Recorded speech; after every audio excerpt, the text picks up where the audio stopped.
দর্শক, এই বিষয়ে আরো খবর জানাতে কলকাতা থেকে সরাসরি যুক্ত হচ্ছেন আমাদের সহকর্মী ভাস্কর সর্দার। ভাস্কর, এমপি আনার হত্যাকাণ্ডের তদন্ত তো এখনো অব্যাহত রয়েছে, আপনি কি নতুন কোনো তথ্য পেয়েছেন কিনা জানাবেন?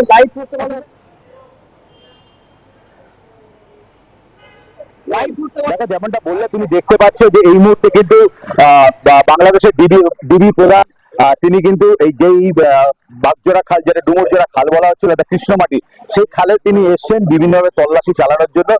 এবং যেমনটা জানো যে তার নেতৃত্বে যে চারজন তারা এখানে এসেছেন, এবং এর সাথে সাথে কিন্তু বাংলাদেশ দূতাবাসের কর্মকর্তারাও আছে।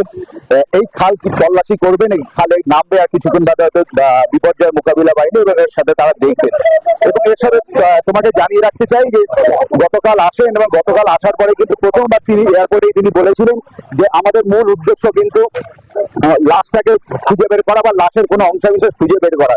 এর অন্যতম কারণ হলো এটা না পেলে মামলার নিষ্পত্তি করা হবে না। তবে আজকে কিছুক্ষণ আগে আমাদেরকে ডিবি প্রধান যেটা জানিয়েছেন যে আমরা হয়তো কোনো ভালো খবর দিতে পারবো, সেদিকে আমরাও তাকিয়ে আছি। ইনি কিন্তু মুহূর্তে মুহূর্তে বিভিন্ন জায়গায় বৃষ্টির মধ্যেও কিন্তু জোর তল্লাশি চালাচ্ছেন।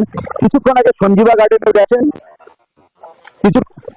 কিছুক্ষণ আগে সঞ্জীবা গার্ডেনেও গেছেন, এবং সেই সঞ্জীবা গার্ডেনে কিন্তু পুঙ্খানুপুঙ্খানুভাবে দেখেছেন বিষয়গুলো, যে কিভাবে খুন হয়েছে, কোন ঘরে কাটা হয়েছে, কোন ঘরে শ্বাসরোধ হত্যা করে, সম্পূর্ণ বিষয় দেখেছেন। এবং যেমনটা আমরা আরো একটু তথ্য পেয়েছি, যদিও সরকারিভাবে ডিবি প্রধান হয়তো কিছুক্ষণ বাদে জানালেও জানাতে পারেন, সেটা হলো এইখানে কিন্তু তিনজনের আমরা নাম পাচ্ছি। একটা হলো কসাই জিয়াদ, যাকে কিন্তু ইতিমধ্যে অ্যারেস্ট করা হয়েছে। তার কাজ ছিল এই মৃতদেহ থেকে মাংসের টুকরো আলাদা করা।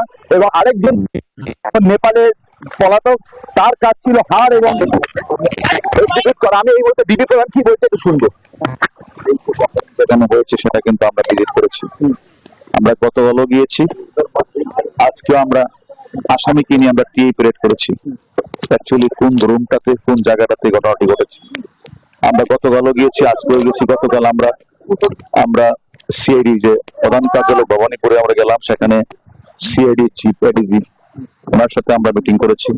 আমরা আসামির সাথে 4-5 ঘন্টা জিজ্ঞাসাবাদ করেছি। এবং আজকে আমরা আবার ঘটনাস্থল পরিদর্শন করে এই মানে অপরাধীরা যে জায়গাটাতে লাশটা ফেলেছে বলে বলেছেন, আমরা সে খালে এসেছি।